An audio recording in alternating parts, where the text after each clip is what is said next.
Njena ngisaqhubeka nayo imisebenzi yami emihle engiyenzayo engenzela abantu. Hawu madoda, uyabenzela abantu kahle kahle uyilo muntu osebenza ngabantu. Kunjalo nje ngicabanga ukuthi lento ikumina iphila kumina ngadala nje ukuthi ngibe umsizi wabantu ehambeni kwesikhathi. Inhleke lo uNkulunkulu uyabafuna abantu abanjalo futhi uyathokoza ngabo abantu abangebona odlo kwakhe kodwa athi let's share the feeling and share the taste. Kunjalo nje baba. Hey, lana ke ungena nini embhaqangeni ngoba ngizwe usubhaqanga kabi lana manje uyinkunzi bafana bami uyabatshela futhi ukuthi hayi webafana bami ningangabazi ngiyinkunzi impela futhi. Ufika nini? Ukufika kwami embhaqangeni sekunesikhathi ke khona noma ngeke ngubale konke kodwa ngiqala nje ukukhipha umsebenzi ovele kubantu nje ngiqala ukukhipha ngomhla ngo2024. 2024. Yes. Habo. Kanti hayi kakhulu. Akabe mdala kakhulu. Hayi kodwa khona umsebenzi mdala. Uvuthwa nami ukuthi wawusuvuthwa kangaka kanti wena ubala iminyaka emibili nje ufikile endimeni. Angithi into eyenzeke uyoqala lokhu uyipheke into uyipheke uthi masibona uyacha sevuthiwe bese uyakhipha ngoba akufuneki phela uma umuntu uthi vele ukhipha labantu into ehlaza engezodlala ngisho eredweni kuba nzima kakhulu ngoba phela manje gcina kwehla isithunzi somculo lo osukuwenza yebo amabhimbi khona nani awulimazi wena kuphela kodwa yonke industry yonke igenre yalimala masekuziwa ekulaleleni baba wami hey hayi mfethu hayi uyinkunzi ngempela mana ayisuka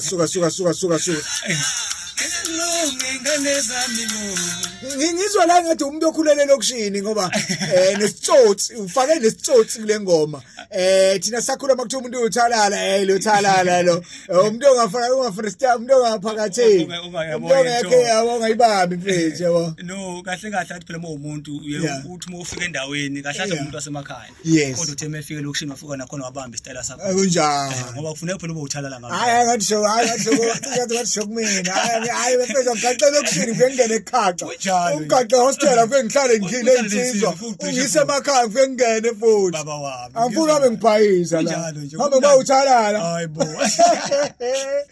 right siyabonga kakhulu-ke awusixoxeleke ngale ndumezulu yomcimbi osuyihlelile la kahle singekufihle emfoka ntshangase ukuthi imicimbi indlala kulomkhakha wombhaqanga kodwa wena ubonakala uyivukuza manje ubonakala ufisa ukuthi lento ayivele nasemehlweni abantu umcimbi wakho uhlelwe ngayiphi indlela futhi ke inhloso yawo ithini kubantu abalalela ngiyabonga baba Magaye cha no lento yokwenza lo mcimbi esikhathini samanje sizama khona ukuthi sipromote umculo wombhaqanga ngeke ngasho kaphambili sixoxa nje baba Magaye ukuthi kahle enhlosweni yami ukusiza abantu kunjani ngoba ngilapha nje ngizosiza bona abantu ukuthi laba basafisa ukuvela nalabo abafisayo nje ukuvela endimeni yezomculo abasondele njengoba lo mcimbi engiwenzile nje angwenzanga mhlawumbe ngokuxhaswa noma ngokwenzane kusuke nje emqondweni nasemandleni ami mfowethu usho ukuthi ungaze manje omunye uthi ungaze kulamba ingane mfethu ngombhaqanga kusho lento ingaphakathi kuwe ngoba ngisho nje baba ukuthi ngiphilela abantu futhi ngenza abantu lokho engikwenza nje hayi ngoba nakho mhlawumbe ngifuna ukubukwa nani kodwa ngizama ukukhulisa ithalente labafowethu ngoba abaningi abafowethu sinabo la abasacashile abangaveli obala netrue ukuthi abayitholi indlela yokusekwa nokudlala emcimbini ukhuluma indaba enkulu yoxhaso uthi uyibambele akekho umuntu okusizile yini ungqongqoze kwangavuleka noma uwena ongangqongqozanga baba wami nginqongqozile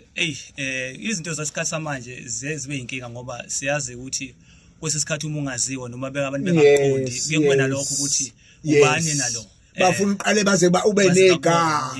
njengoba ngithe ngathi no lokho engikwenza ake ngikwenze ngusukele kumina emphakathini nasemqondweni uyothi ke uma ofisayo nothandayo uyobe sesijoyina ngendlela linjani isasasa ikoza kwenu ocula nabo ngoba indlala lento bathe mabezwa ngaleli thuba kwathina endlebeni zabo khona sisenenkulu inselelo la engingafisa futhi ukuthi ngiyifihle lokho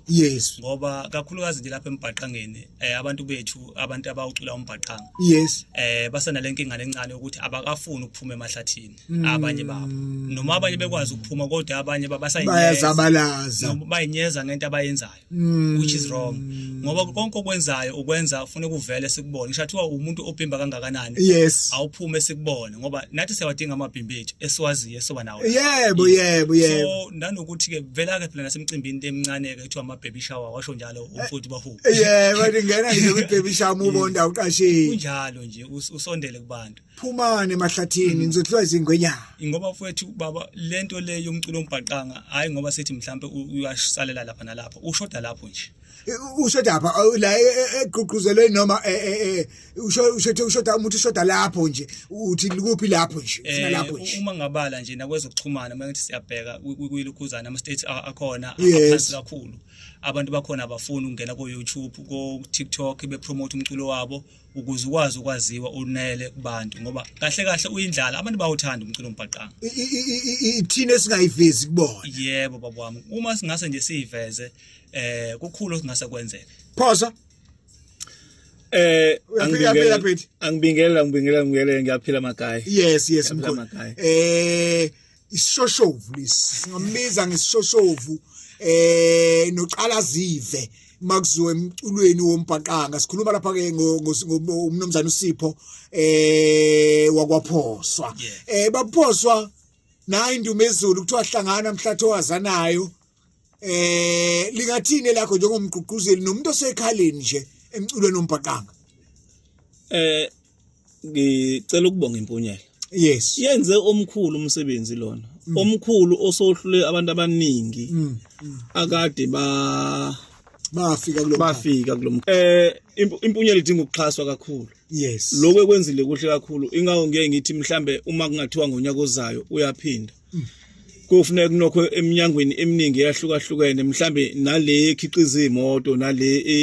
mhlambe yezokuxhumana nenjani ukuthi abayixhase lento usebenzile kakhulu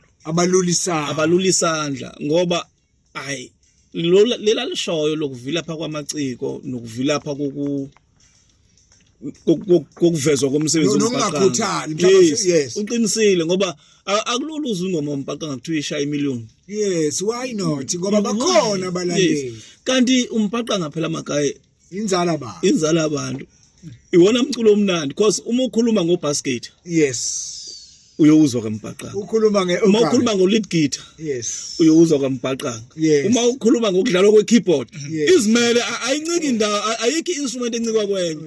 uyoyizwa kambhaqanga uma ukhuluma ngokudlalwa uma ukhuluma nge-composition uyoyizwa kambhaqanga iwona mculo lo owumgogodla yabo iwona mculo even ngisho kuthiwa i-drum la kambhaqanga uma behlanganisa bedidiyela umculo wabo bese studio kune drum elingangeni balandele hip hop balande ele afro balande elani lifike lingelithi khaqa kambhaqanga ngoba phela indaba ithi kwathiwa umbhaqanga ngoba udidiyele uhlanganisile wabonda mawuzwa kune taste yamaskandi kune taste yesicathamiya kune taste kuya nokuthi lowo mculi lowo ucula muphi line let's say iMadlala Brothers icula ine taste yamaskandi kodwa umbhaqanga uhambe uye komunye mhlambe uMusa Shabalala une taste yesicathamiya lapha kusixaxa sikamshengu kodwa umbhaqanga uye komunye unenye taste uye kwiSoul Brothers inawo wonke lama taste esikhuluma ngawo ine jazz inomaskandi inayo yonke into ine soul kuphakathi njengoba phela kuthiwa iSoul Brothers it's because they were singing soul music yes base bewushintsha bewufaka le organ le kusho ukuthi singasho ngithi ama-Soul Brothers mhlambe singacishe sibanikezeni umqhele ukuthi kulomkhakha njengoba sazi ngala emabhinceni khona induna khona inkosi kuthiwa inkosi kaMaskandi nabo laba ama-Soul Brothers singawanika lo mqhele ukuthi cishe ibona abawenze lo mculo wanje ibona phela nje akuthiwa amakhosi omgxubanyawo uma kungathiwa ngikuxoxele ngomlando wakhona iyahlekisa le nto because it was 1978 right baye ukuthi bafike nini emculweni ngo76 bedlala umshoza bedlala akenike butho ngo78 bashaya iLP ethi Mantombazane yini namantombazane yini namantombazane bese nijika yes yaphuma ngo78 leyo LPI nengoma ezixubile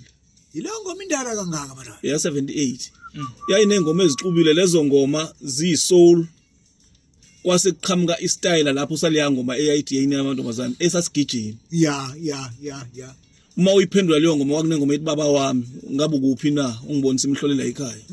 uphendula irecord uma uphendula irecord kwakuyi45 say record nayo yayigijima ithe uma idlala le ngoma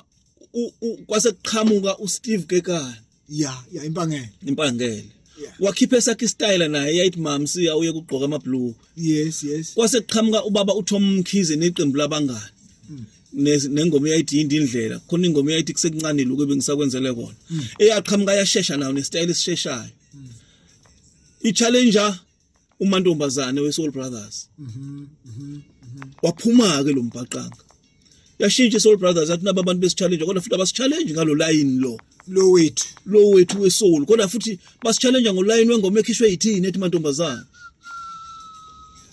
yabuya kwiSoul Brothers ke kwaqalwa ke manje kwakhushula izinga ngoba manje badlala uRhythm manje uAmerican Zulu badlala iRhythm kodwa American bekuRhythm lapha ya wena vele uqine la ephimbeni ubheka uMasondo yes bese wena Tuza Mthetho uqinisela isiginci kanti uzodlula uTuzamthetho kwase makudlula uTuzamthetho kwafuna kuqalaza umuntu oyiquality ozovala isikhala sikaTuza balanda umafutha enkukhu yes kuphuka lapho umafutha enkukhu kwabuma umafutha enkukhu wazovala isiginci yes ulead guitar la kwafuka wavala kwathatha ngoba umafutha enkukhu bekuyinkunzi malanga isiginci okulead yes phela umuntu aveza umafutha enkukhu ku bass guitar uashela imhlophe ngoba esembongela ngoba esembongela yabo then ngiqhamuka le challenge yombhaqanga ke washintsha ku line waphuma ke manje ku Soul zaya kumbhaqanga ke base bethi ke umbhaqanga ngoba uthathe umgqashiyo kaMahlathini wathatha iSoul kaBabs Mlangeni la kade bechallenge ngawo Babs bathatha uMaskandi lo kaphuza ushukela bakuhlanganisa ndawonye base bethi umbhaqanga lento ngoba ukudla okuxutshiwe okuhlangene ndawo bathi umbhaqanga lento suka wayichaza phoswa fike manje ayitina kancane ukoniwa angibuyele kwena Mpunyela baba wami isonto iliphi leli esikhuluma ngalo ikuphi indawo ngasikhathi sini mangifuna ukufika ngizobuka ngiphathe malini cha akangiqala nje lapha nje ukufika nje kumahala hawu ngisho isent hayi cha ukufika nje uzobuka nje uphakeliso zibulalana nje umosha imali yakhe engaka mfethu uhlanganisa kodwa egcineni wena usuthi abantu abangene mahala kusasho khona ukubakhathalela abantu kunjalo nje baba wami ngoba ngumuntu ngabantu qhubeka baba kuzobe kulapha netolo kaShenge ngomhla ka28 kuJune kuleli sonto esiyakulona hayi leli la kusasa yes next week lapho asisho nje ne date umhla ka 28 kuJune 2026 right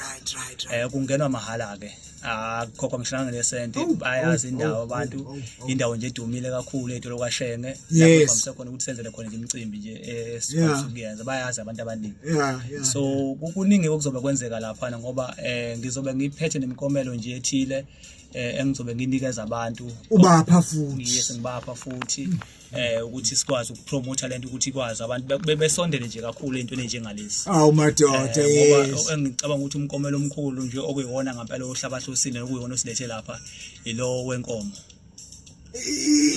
lo wenkomo wenza walula nje kanti sikhuluma ngenenkulu kabi la inkomo kwenzekani ngenkomo kanjani iqhamuka iselvelaphi le inkomo manje inkomo kahle kubekade phela ngisayibuka ukuthi uperforma kwabo kwenzeka kanjani hathi bebestidiyele bengizothi ama upcoming artists lapho khona befuna ukubona khona ukuthi ngempela ubani umuntu owaziwayo ubani odumile ubani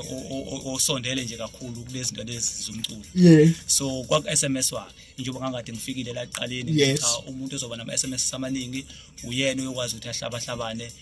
nenkomo mama sithi kwaku sekumile sekumile kahle so handover sesiyayihambisa umnikazi wayo ngoba sinenkomo sineskapu nemali ke engange 1000 rand yonke lento esikhuluma ngayo ikhona mfethu sikhuluma ngento abantu abazoyithola lapha edolo kaShenge ivivile magaye ngicabanga ukuthi wonke umuntu yobe khona ngoba kokho kuzobe kufihlakele kube kubonakala ukuthi kuzobe kwenzeka kanjani le nkomo isho ukuthini mase ngiwinile isho ukuthi angihlabe lapha kwashenge noma ngithathe ngigoduke noma iti mina ngayithathela isinqumo ngayo kukuwena uzothatha isinqumo ngayo ngoba kahle kahle uyona ngathini ngikuthwesa iziqu uphaphele khona yes lokuthi cha ngempela ndoda yamadoda usebenzile nokuthi nguveze kulabantu abahleli bemicimbi abanye abathile abakhulu ukuthi nanga umuntu okwazile ukuthi abe nendlela yokuthi awine umkomelo ongaka so uma nani nimfake enhlelweni zenu lokho konipha nani ukuthi nikwazi ukuthi umcimbi wenu ube nekusasasa kusho ukuthi siyazeka kuma nje noma somazi ngalolu suku ayithimba liyamazi seliyamazi ithi kodwa bona ke abakazazi izatha zabantu madoda wona banedlozi elisebenzayo cha nedlozi lithi lisebenza kodwa nawe ibusebenza kuthana washaya ke lapho washaya lelo netheze ngikhuza kubantu belo bathi hawu nenhlanhla yebo inhlanhla ingakhona kodwa mawuhleli usonke izandla ngalowo ntatha ngeke kuyenzeka kuyithole kunjalo nje wabi stupid kunjalo sebenza kanzima ukuze ufunele uthole into oyifunayo nawe njengoba impunyela nje usukwazi ukwenza imicimbi emkhulu kangaka ingoba usebenze kanzima angithi yabona magaya manje impunyela usuyabona kahle ukuthi cha lo muntu lona shuthi kahle uzele ukuzosiza abantu ngoba ngisho ukuthi negama lami kahle lisho khona lokho ukuthi umpunyela omunye umuntu kuyabona umuntu onemali abona umuntu ongathi nje u-rich mhlambe financial noma lapha nalapha mina ngimpunya nangokwemicabango ngirich kakhulu ngokwemicabango kuningi sokuhlela kwemicimbi yabantu esikwazi ukuthi abantu bekwazi ukufaka iparish yebo zidlingane ngoba sinenkinga enkulu ukuthi nabahleli bemicimbi ababathathi labantu abasavelayo bafuna abantu sebevelele ukuthi phela ngoba yonke into iqala lapha phansi umuntu evelele nje waqala la engavelele wena uvundulula laba abangavelele ukuthi ababonakale ukuze kwazeke phela ukuthi nabo bekwazi ukuthi phela bephile ngomculo ngoba phela usiyaphilisa umculo manje ngathi ngiyayibona inkomo madoda ethi mo hayi bona kuzoba njalo nje ngoba egcineni uma sesikunizele inkomo wena uzodecide ukuthi mhlawumbe noma uzoyisa ekhweni lakho uyofuya noma uyofuyela wenze braai kukwena ulambisa abalandeli nathi bevote yes ngoba phela mhlawumbe kuphela ukuthi kunjani mhlawumbe usungabenzela abalandeli bakho ebranyana ukuthi inkomo yona ngiyibeke eceleni kunjalo nje kodwa kukwena ukuthi cabanga kanjani ngeke simcabangele umuntu ubani lozohamba nenkomo number 1 ngithi number 1 ukhona umuntu onhliziyo 2 and 3 khona number 2 number 3 batholani bona sibagabisele uzothola isikapa awusuka madoda unaso amafutha la utofu hey ukasibona singakanani madoda hey yakutshela phela hayi yabona nje kuzobe kubuswa ngempela ngoba ngiyabona ngendlela engibuka ngayo bengifisa nje ukuthi nje nalabo ababongqongqoshe engathi bebengasondela kakhulu ukuze ngokuzayo ngoba lo mcimbi lozokwenzeka minyaka yonke baba annual akona umcimbi nje mhlawumbe singawuqala ehostel mhlawumbe kusho ukuthi mhlawumbe singaphethele hostel yes ungagcina usuyithoje usihamba wonke amadolobha lawa njalo nje ngoba baphenawo nje lo mcimbi uzobuhamba ugcogcoma kuleyo ndlela leyo kodwa depend ukuthi umuphi umasipala office ukusebenza nathi ngaleso sikhathi yabo sikwazi ukuthi sisebenzisane hayi ngiyangena mbhaqangeni ngiyacula ngiculeka inyaka ozayo ngifuna lenkomo la hayi la kanjani uyayithola heyibo ugama lohlelo sithi gabigabi siyagabisela la ake siphinde sibagabisele mfethu ukuthi obani abaculi abasingase sibalindele lapha kwashenge izitolo madoda ngoba ngikhona madoda bazobe khona ovusi umfoka Ngcobo yes abagijimi ngisakhumeza umbhaqanga yes ezase KK abagijimi bazobe khona umzumbe brothers abase Pushepstein labo yebo bazobe khona owele uMadida iPushepstein le yebo wele ngiyambona kubadilike negoli ke oThozanzwane bazobe khona bezolokhuzana nabo bezoperforma kuzobe kumnandi kanye leyo ndlela bese ukuthi kumaskandi bazobe khona ke amathamahle baningi nje amathamahle uchone kaMjongo uthi kumaskandi manje ngoba phela kahle nabazozinandisa kahle awubancisha ngithu yes athi kube sididiyele senzela ukuthi siyasukumisana kahle yes so ukuhlanganisa nje lento ukuthi ikhuliye phambili kodwa ugxile kakhulu ngapha embhaqangeni yebo kwamanje ngoba sisapromote nawo umbhaqanga ngeke nisibone umcimbi nje obuhlele njengombhaqanga sibona inkomo isihamba nomuntu kamaskandi ngifuna imali phela ngokuvota ngoba ngisho ukuthi into ilawula ivoti ungaba umbhaqanga kodwa mozovota kancane kusho ukuthi uzokhala ngoba phela into ngoba nathi sizama ukuthi nathi sikukhuphule ngoba uyabona incimbi eminingi ekhona kuyaqala nqa ukuthi ube khona icolo umbhaqanga elivotiswayo mhlawumbe ngawo wesibili mangaphosisi yebo akuyindlala so njengamanje ke kuyi challenge lokho nakubona bombhaqanga ukuthi abasukume ngoba kuyavotwa kuyakhankaswa zenze izinto ngoba uma sohlala ngempela ngeke seyithole iyohlala kanjalo ekhoneni bathi sinews